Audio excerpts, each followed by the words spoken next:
bombastic side eye, criminal offensive side eye. Tapi bohong.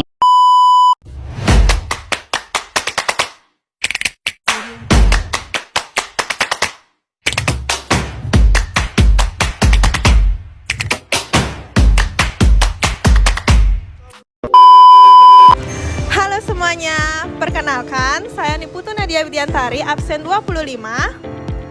Saya Kadek Novi Natalia, nomor absen 28. Saya Ikadek Putra Yoga, absen 27.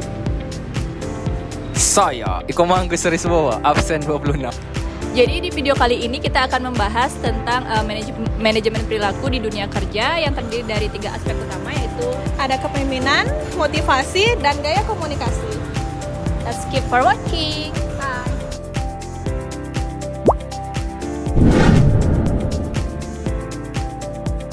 Leadership atau kepemimpinan adalah proses mempengaruhi orang lain untuk mencapai tujuan organisasi.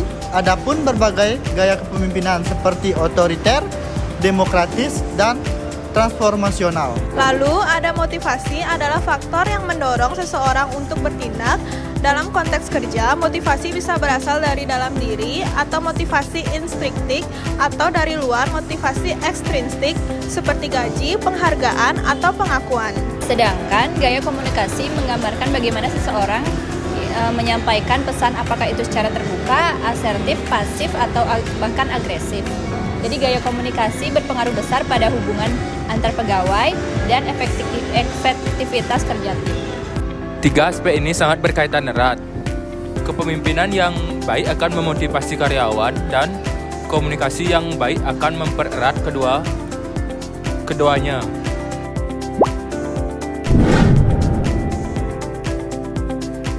Baik tim, kita punya proyek penting dari klien besar, deadline-nya 2 minggu. Saya ingin kalian fokus dan memberikan yang terbaik. Ada pertanyaan? Baik Kak Yoga, saya ingin menyampaikan bahwa tim desain sedang mengalami beban kerja yang cukup tinggi. Apakah ada penyesuaian?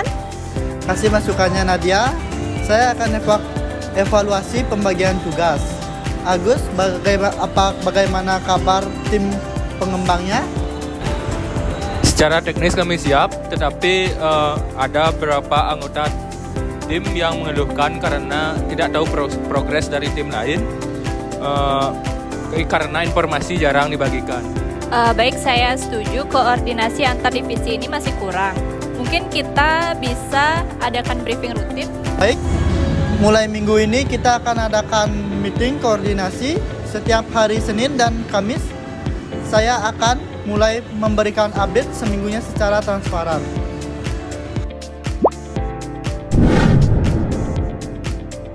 Baik, dari simulasi tadi kita bisa melihat gaya kepemimpinan yang digunakan Yoga cenderung transformasional, yaitu terbuka terhadap masukan dan fokus pada pengembangan tim.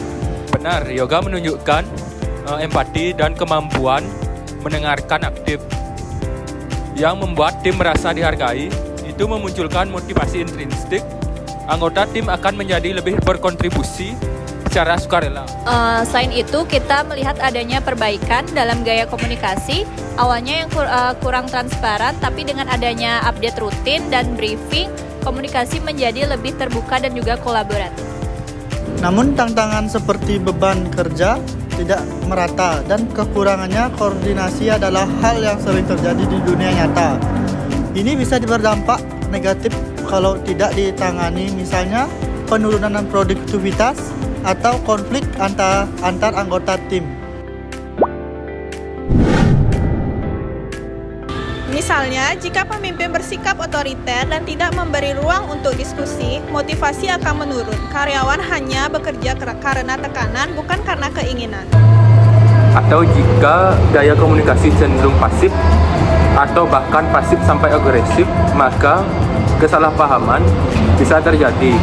Masalah tidak terselesaikan dan juga kinerja tim bisa terganggu. Ya, jadi sebaliknya pemimpin yang visioner dan komunikatif bisa membangun budaya kerja yang sehat. Misalnya memuji hasil kerja, memberi feedback konstruktif, atau hanya sekedar mendengarkan keluhan tim dengan serius. Jadi kita bisa simpulkan bahwa keberhasilan tim kita kerja sangat mempengaruhi 3 aspek. Penting kepemimpinan efektif, motivasi yang terjaga, dan komunikasi yang terbuka. Kami merekomendasikan agar setiap organisasi mengembangkan pelatihan leadership, membangun setiap sistem penghargaan yang adil, dan memperkuat komunikasi internal. Lingkungan kerja yang sehat dimulai dari pemimpin yang peduli dan juga karyawan yang saling mendukung. Jadi terima kasih telah menyaksikan video kami, semoga bermanfaat dan menjadi inspirasi untuk membangun dunia kerja yang baik. Sampai jumpa semuanya. Hai semuanya, perkenalkan Koko Prabau.